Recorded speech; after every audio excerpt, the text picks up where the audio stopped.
Fala galera, há 59 anos atrás era instituído o golpe civil-militar no Brasil. Vocês sabem os motivos pelos quais a ditadura foi instaurada no nosso país? Hoje eu vou contar para vocês um pouquinho da história da ditadura civil-militar no Brasil. Ao longo do governo de João Goulart, houve diversas reformas, tanto no sentido agrário quanto no sentido urbano. João tinha uma ligação muito forte tanto com o governo de Cuba quanto com o governo chinês. Isso desagradava alguns setores da sociedade, inclusive os militares, que viam com maus olhos esse bom relacionamento. Primeiro, por conta do período da Guerra Fria. Sempre lembre que quando falamos de ditadura militar, a gente está falando do período que marca as tensões entre União Soviética e Estados Unidos. Segundo, não menos importante, a maneira como o socialismo era visto no Brasil naquele período. Havia uma série de desconfianças a respeito desse modelo de governo. Por isso, temendo que João Goulart fizesse reformas que fossem mais profundas e que levasse o Brasil ao comunismo, fez com que diversos setores da sociedade se unissem em prol de uma passeata civil para pedir a deposição de João Goulart. Os militares por conta de um afastamento dos Estados Unidos, os empresários temendo que perdessem as posses das suas terras e, mais do que isso, que perdessem seus privilégios. Alguns setores religiosos temiam que houvesse uma perseguição religiosa e a população, pelo menos em grande parte, acabou adotando nessas passeatas o lema de tirar João Goulart do poder. Com a pressão popular, os militares decidiram, no dia 31 de março de 1964, depor o governo democrático de João Goulart e instaurar uma ditadura civil-militar no Brasil.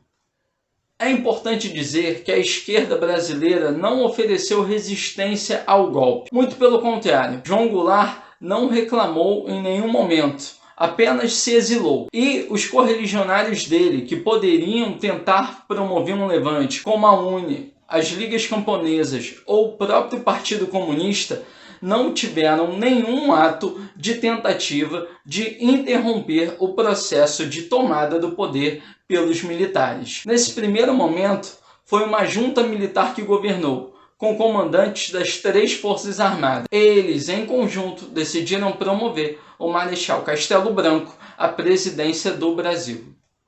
O modelo encontrado pelos militares para ter o exercício do poder foi a instituição dos atos institucionais. O que significavam esses atos?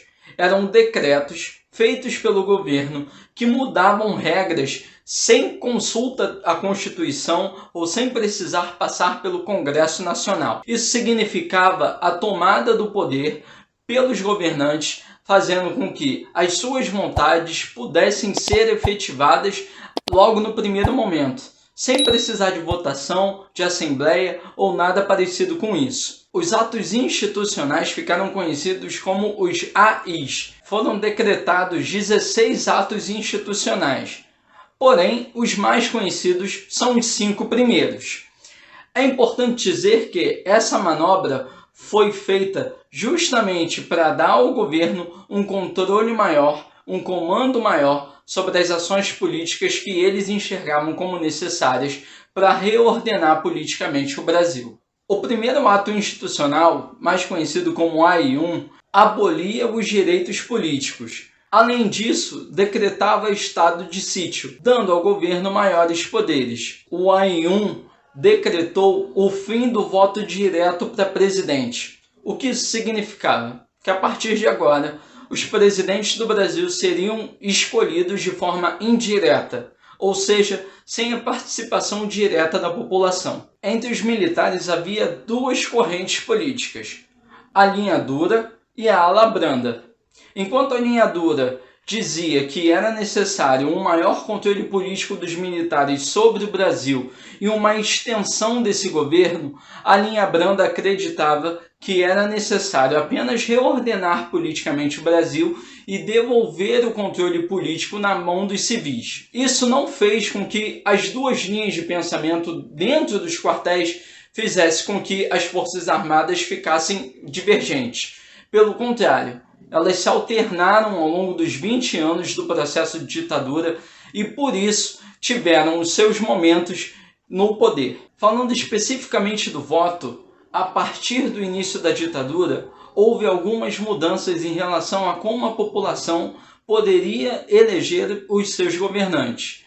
Os votos para o legislativo continuavam sendo diretos, ou seja, deputados, senadores e vereadores, quando as câmaras não eram fechadas pelo governo, poderiam ser escolhidos via voto direto, ou seja, com a população indo às urnas.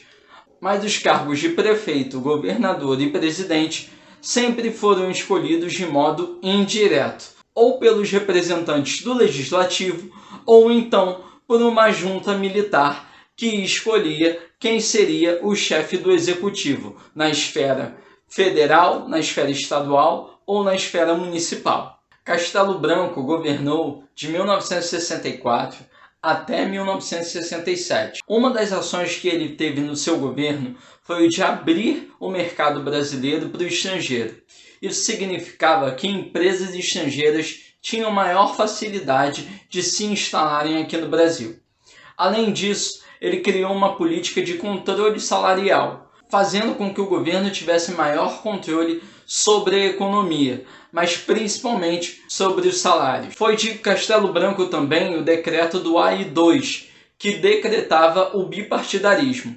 Isso foi feito porque nas eleições para governador e prefeito houve uma perda significativa do partido que era controlado pelo governo, que era o Arena. Com isso, permaneceu apenas 2 partidos, o do governo e um de oposição. O do governo era o Arena e o de oposição era o MDB. Foi decretado também no governo de Castelo Branco o AI-3, que fazia com que as eleições para prefeito e governador passassem a ser indiretas. Devido à derrota que eu falei agora há pouco, que aconteceu nas eleições, eles acabaram decidindo que tanto governadores quanto prefeitos seriam indicados pelo próprio presidente e seriam sabatinados pelas assembleias legislativas. Ou seja, as assembleias legislativas é que veriam se o indicado pelo presidente teria ou não a anuência deles para poder assumir o governo. Porém, como havia um controle político enorme em cima da figura do executivo, em cima da figura do presidente da República,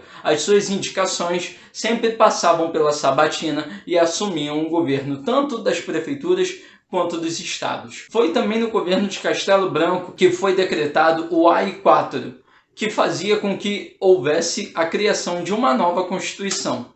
E essa Constituição daria maiores poderes não só aos militares, mas também à Justiça Militar, que agora, acima da Justiça Civil, regia todos os direitos e deveres daquela sociedade. Ainda em 1967, assume o governo Costa e Silva, no lugar de Castelo Branco. Ele governou de 67 até 69 e foi no governo dele em que houve um embrutecimento das ações dos militares, mas também uma ofensiva civil contra o governo. Esses problemas começaram a acontecer porque foi no governo de Costa e Silva que a política de arroxo salarial foi adotada de forma mais firme pelo governo. O que isso significava? Que o salário dos trabalhadores não sofreria um aumento. Isso deixou os sindicatos muito descontentes, que passaram a protestar contra o governo. No meio dessa crise, houve um protesto na Universidade Federal do Rio de Janeiro por conta do fechamento do restaurante que tinha lá. E no meio dessa briga, no meio dessa manifestação, um estudante acabou sendo morto. Isso fez com que os protestos se amplificassem e, mais do que isso, com que o governo passasse a ser contestado por parte da população. Agora, os sindicatos, políticos de oposição e a UNE, que era a União Nacional dos Estudantes, estavam firmemente contra o governo. Isso fez com que o AI-5 tivesse de ser instaurado, tirando da população todo e qualquer direito à liberdade de expressão. Os manifestantes passaram a formar guerrilhas armadas para lutar contra os militares empunhando armas. O que isso significava? Eles assaltavam bancos, promoviam sequestros e com esse dinheiro eles compravam armas para poder lutar contra os militares na tentativa de tirá-los do poder. Com as guerrilhas acontecendo principalmente no centro do Rio de Janeiro, a cassação de mandatos e diversos outros atos que embruteciam ainda mais esse problema entre os civis e os militares, Costa e Silva acabou tendo problemas médicos e por conta disso teve que sair do poder. Uma junta militar então acabou escolhendo o general Médici para assumir o poder no lugar de Costa e Silva, ainda em 1969. Ao assumir o governo, Médici instaurou o programa conhecido como Milagre Econômico. Era um conjunto de manobras que o governo tentava instituir para fazer com que o crescimento econômico do Brasil acontecesse. Ele tomou o dinheiro emprestado de nações estrangeiras para tentar promover o crescimento da indústria dentro do Brasil. Além disso, houve diversas ações para fazer com que, de alguma forma, as empresas brasileiras crescessem. O crescimento do petróleo, mais do que o crescimento do petróleo, também o crescimento da indústria como um todo fez com que o PIB do Brasil crescesse em torno de 10%. Além disso, a televisão a cores chegava ao Brasil e junto dessa grande novidade, em 1970, a seleção brasileira de futebol conquistou o tricampeonato. Era o cenário perfeito para que o governo pudesse dizer aos seus cidadãos que o governo estava fazendo todo o possível para que houvesse um crescimento econômico, mas mais do que isso, que o Brasil avançasse e crescesse. Por conta disso, Médici também montou uma propaganda chamada Brasil, ame-o ou deixe-o, dizendo que aqueles que estavam descontentes com as ações do governo deveriam deixar o Brasil. Essa campanha focou no patriotismo e principalmente na grande conquista que a seleção brasileira tinha conseguido no ano de 1970. Durante todo o período da ditadura, mas principalmente dos anos 70 aos anos 80, a imprensa como um todo criticava as ações do governo. O único órgão de imprensa que apoiava as ações do governo era a Rede Globo de televisão. Ao assumir o governo, Ernesto Geisel se comprometeu a promover uma abertura lenta, gradual e segura. O mantra do seu governo tinha como princípio tentar fazer com que as relações entre militares e civis fossem aos poucos se tornando normal. Isso não foi possível ao longo do governo dele. Primeiro, a crise do petróleo em 1973 trouxe para o governo Geisel uma situação muito complicada: a subida da inflação. Por conta dessa crise do petróleo, o Brasil ficou muito mal das pernas em relação à economia. A solução do governo foi tentar fazer novos empréstimos a outras nações para conseguir fazer com que o controle da inflação fosse de alguma forma contido aqui no Brasil. Vieram as eleições e com elas uma derrota significativa do governo nas urnas. Isso fez com que o governo tivesse que fazer algumas mudanças políticas, inclusive a eleição de 1/3 dos senadores sendo feita por indicação do presidente. Eram os senadores biônicos que entravam em cena para que o governo não perdesse de forma significativa as cadeiras que tinham no Congresso.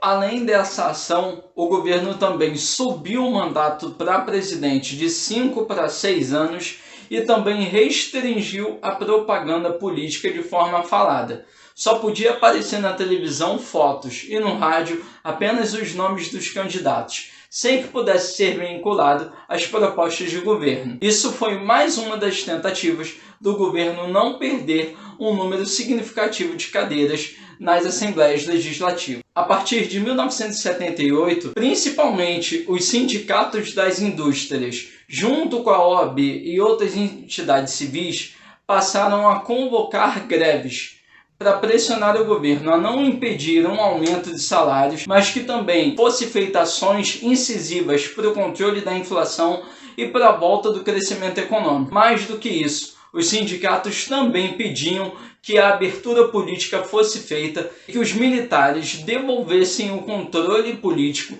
aos civis. Devido a essa pressão, tanto por parte das entidades civis, mas como também a pressão internacional para que o governo começasse a fazer a abertura, o AI-5 foi revogado em 1979, sendo essa uma das ações que fizeram com que, aos poucos, militares e civis passassem a abandonar as atitudes extremas de ambos os lados. Com todos esses problemas, em 1979, Figueiredo assume o poder e, com ele, a expectativa de uma abertura política se tornou ainda mais presente nas entidades civis. Figueiredo teve profundos problemas econômicos em seu governo. Com a desaceleração do crescimento, a dívida externa crescente e a falta de reação do mercado, foi necessário mais uma vez pedir empréstimos ao estrangeiro para tentar promover o controle da inflação. Descontente com as ações que não geravam um resultado prático, a população continuou fazendo diversos protestos. Com os profundos problemas econômicos e a pressão da população para que os militares saíssem do poder, Figueiredo começou a promover algumas ações que de alguma forma amenizavam a situação. Uma delas foi a lei da anistia. Ela concedia aos políticos que se exilaram o direito de retornar ao Brasil sem sofrer qualquer tipo de perseguição política. Mas ela também ofereceu perdão aos torturadores que tiveram ações brutais durante o período mais turbulento da ditadura. Percebendo que o MDB tinha ampla votação nas eleições, Figueiredo também acabou com o bipartidarismo. Essa abertura para a criação de novos partidos foi uma ideia do governo para tentar descentralizar de um partido só a oposição. Essa ação foi feita pelo governo para que o Arena, que era o partido deles, tivesse um maior número de votações. Com o crescimento dos protestos pacíficos e a direção na qual o governo Figueiredo se encaminhava, de tentar fazer com que a população fosse agradada com uma abertura política maior, foi promovido a partir de 1983 a campanha das diretas já, com ampla participação popular, que pedia com que os votos para presidente da República passassem a ser diretos mais uma vez, mas não só o voto para presidente. Todos os votos que elegessem governantes para o legislativo e para o executivo pudessem ser feitos pela população. Apesar do clamor popular, na votação que foi feita na Câmara dos Deputados para aprovar ou não a ação das diretas já, faltaram 22 votos, impedindo naquele momento que os votos para presidente da República nas eleições de 1986 fossem feitos de forma direta. Com a derrota das diretas já, o colégio eleitoral, que era composto pelos deputados e senadores, teve que escolher quem seria o próximo presidente da República. Estavam na disputa Tancredo Neves e Paulo Maluf. Tancredo Neves ganhou as eleições, porém, um dia antes da posse, ele acabou tendo um problema de saúde que o impediu de assumir e fez com que ele falecesse. Com isso, o seu vice-presidente, José Sarney, acabou assumindo a presidência da República, fazendo assim o fim da ditadura civil-militar, que durou de 1964 até 1985. Se você gostou desse vídeo, não deixe de curtir, compartilhar. Deixe aqui nos comentários qual o assunto você gostaria de ver. Muito obrigado e até o próximo vídeo.